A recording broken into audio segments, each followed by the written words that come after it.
It was supposed to be a simple conversation, just a way to calm my nerves that night. But what happened next, it changed everything, and I still can't believe it happened.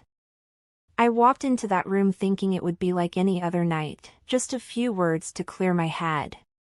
But instead, everything I thought I knew crumbled. The room felt different, charged in a way I didn't expect. It wasn't just the silence that hung in the air, it was something else, something I couldn't put into words. And before I knew it, I was no longer in control. By the time I left, I realized that nothing would ever be the same again. There's no going back from something like that. The weight of what happened lingers in my mind, with every passing day. This is my story. It's hard to share, but you deserve to know the truth. At that time in my life, I felt invisible. My marriage was falling apart, and my husband had emotionally checked out. Most days, I felt like I was just drifting, trying to hold on to pieces of a life that no longer felt like my own. Moving into my sister's house seemed like the only way to escape, but even there, the loneliness followed me. It clung to me like a shadow, constant and unshakable. Jacob was different. He had this way of noticing me, really noticing me, in ways no one else did. While everyone else seemed too busy or too distant, he was always there. Sweet, caring, and kind, he made me feel like I mattered, like I wasn't completely invisible. I leaned on him more than I should have. I told myself it was harmless, that I just needed someone to talk to, someone who understood me. I never imagined it could go any further than that. I didn't think I was capable of crossing that line, but then that night happened, the night I'll never forget. It was late. The kind of late when the world feels unbearably still, and the quiet becomes deafening. Everyone else was asleep, but I couldn't escape the noise in my head. That night, my husband and I had another horrible fight over the phone. His words were cruel, colder than they'd ever been, and the way he dismissed me, it was like I didn't matter at all. I felt so lost, pacing back and forth, crying my eyes out, trying to hold myself together. But the weight of it all was too much. The loneliness, the rejection, it was suffocating me. I needed to talk to someone. Anyone. That's when I saw it, the faint light glowing under Jacob's door. I stood in the hallway, frozen, staring at it for what felt like an eternity. My mind was torn. I knew it was late, and I knew I should just go back to my room and let the night pass. But the thought of being alone with my pain was unbearable. Before I could stop myself, I knocked softly and pushed the door open. He was sitting on his bed, scrolling on his phone. The moment he looked up and saw me, his face changed. Concern replaced surprise. "Auntie, are you okay?" His voice was warm, gentle, and kind in a way that caught me off guard. That question, it felt like a dam breaking inside me. I sat down on the edge of his bed, feeling the weight of everything pressing down on me. I didn't even know where to start, so I just began talking. It was innocent at first, venting about my marriage, my struggles, and how I felt like I was slowly unraveling. He listened intently, his eyes fixed on mine, and there was something in his expression that made me feel understood. For the first time in so long, I didn't feel invisible. His presence was comforting, grounding me in a way I didn't expect. But as the conversation continued, something shifted. It wasn't just his words or his attention, it was the way he looked at me. His gaze lingered a little too long, and I felt a warmth I hadn't felt in years. It wasn't intentional, not at first, but the connection between us was undeniable, and in that moment, as the night wrapped around us, I felt something I couldn't ignore. Comfort, understanding, and something far more dangerous. As I sat on the edge of Jacob's bed, my tears slowly subsided, giving way to an unsettling calm. The storm inside me had quieted, but it left behind an emptiness I couldn't shake. Jacob, clearly nervous but trying his best to comfort me, handed me a blanket. I clutched it tightly, but the warmth I craved wasn't from the fabric. It was something deeper, something I hadn't felt in far too long, the comfort of touch, of intimacy. Our conversation drifted, the words less important than the spaces between them. In those silences, I noticed him more, his youth, his gentle attentiveness, the way his concern for me felt so genuine. For the first time in what felt like forever, someone was truly present for me.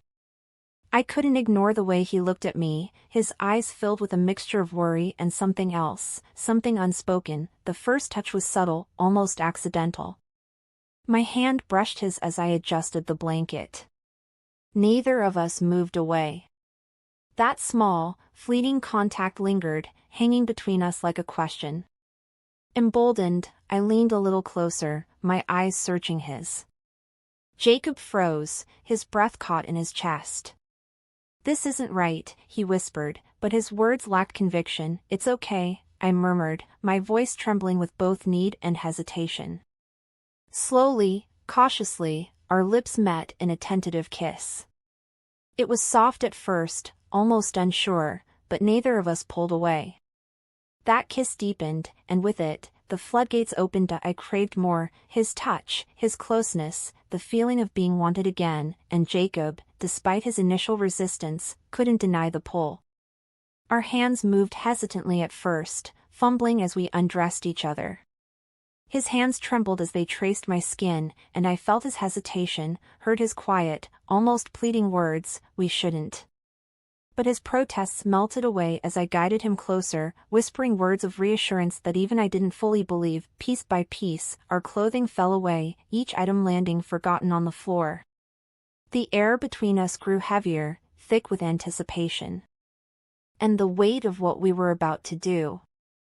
Our movements were clumsy, hurried, as if we feared the fragile moment might shatter if we stopped. What followed was a mix of passion and trepidation, every touch and kiss carrying an intoxicating thrill laced with the bitter sting of guilt. We gave in fully, abandoning the weight of consequences for the irresistible allure of the forbidden, but as the moment faded, the reality of what we'd done began to sink in. The silence between us was deafening, the air in the room now suffocating. Jacob's face mirrored my own, a mixture of confusion, guilt, and something unnameable. Wordlessly, I gathered my clothes, my hands trembling as I dressed. Without a word, I slipped out of the room, closing the door softly behind me. My heart was pounding, my mind spinning with the enormity of what had just happened. That night became our secret, an unspoken memory etched into both our lives, forever altering the bond we thought we understood. The next morning, I couldn't bring myself to face him. I stayed in my room, staring at the ceiling as the events of the night before replayed over and over in my mind. Each memory brought a fresh wave of shame and disbelief. What had I done? How did it even get that far? The guilt was suffocating, pressing down on me with a weight I wasn't prepared to carry. I avoided everyone that day. My sister asked if I was feeling okay, and I forced a smile, mumbling something about not sleeping well. But inside, I was unraveling. Every sound in the house made my chest tighten. Was it Jacob? Was he walking past my door? The thought of seeing him terrified me. When we finally crossed paths, it was unavoidable. Our eyes met for the briefest moment, and I saw the same confusion and guilt reflected in his face. The air between us felt heavy, like the weight of our secret had wrapped itself around us, suffocating us both. That I couldn't stop thinking about the consequences. What if my sister found out? That thought alone sent chills down my spine. The destruction it could cause to our family, to Jacob's future, to everything I thought I valued, it was overwhelming, and yet, I couldn't stop feeling torn. A part of me knew it was wrong, but another part, one I was ashamed to admit, remembered the comfort, the connection, and wanted more. That duality was eating me alive, and I didn't know how to make it stop. The days that followed were heavy, each glance between us loaded with the weight of what had happened. Despite the guilt, neither of us could deny that the night had been intense, that it had awakened something in both of us, something we couldn't easily shake. Jacob avoided me at first, unsure of what to say or do, but there was an undeniable tension in the air between us that neither of us could escape. Then one evening, Jacob came to me. "Auntie," he said softly, standing in the doorway. "We need to talk about what happened." My heart sank, but I couldn't deny the truth. He was right. "I know," I whispered. "We shouldn't have done it. It was wrong." But I trailed off, unable to fully explain the mix of emotions I felt. The desire, the craving, the way he had made me feel, things I had pushed aside for so long. It was hard to admit, but I had enjoyed it, too. Even though it was wrong, it felt real in a way nothing else had in a long time. Jacob looked at me, his expression torn. "I don't know why I let it happen either," he admitted, his voice shaky. "But it felt good. At least, for that moment. But I know it can't happen again." I felt the same. My heart ached for the damage it could cause, not just to my sister but to all of us. The guilt was overwhelming, but I didn't want to put him in a position where he'd feel trapped by something he didn't ask for. I loved my sister too much to destroy our family over my own weakness. "I don't want to hurt anyone, especially not my sister," I said, my voice trembling. "I can't let my cravings, my mistakes, destroy everything. We can't change what happened, but we need to let it go. For the sake of everyone around us. It's hard, but it's the only way." Jacob nodded slowly, his eyes clouded with the same conflicting emotions. "I don't know how we move on from this," he said quietly. "But I don't want to ruin everything. Let's just pretend it never happened." And that's what we agreed on. We promised each other that we would carry the weight of that night, buried deep inside, but never speak of it again. It wasn't easy, it never is when something that forbidden has happened, but we tried to move forward, as if nothing had changed, but it had changed. And deep down, I knew it would never truly leave us. It was a secret we would both carry forever. What happened that night changed me forever. The guilt and regret became a constant reminder of how one moment of weakness can alter everything. I never wanted to hurt anyone, especially my sister.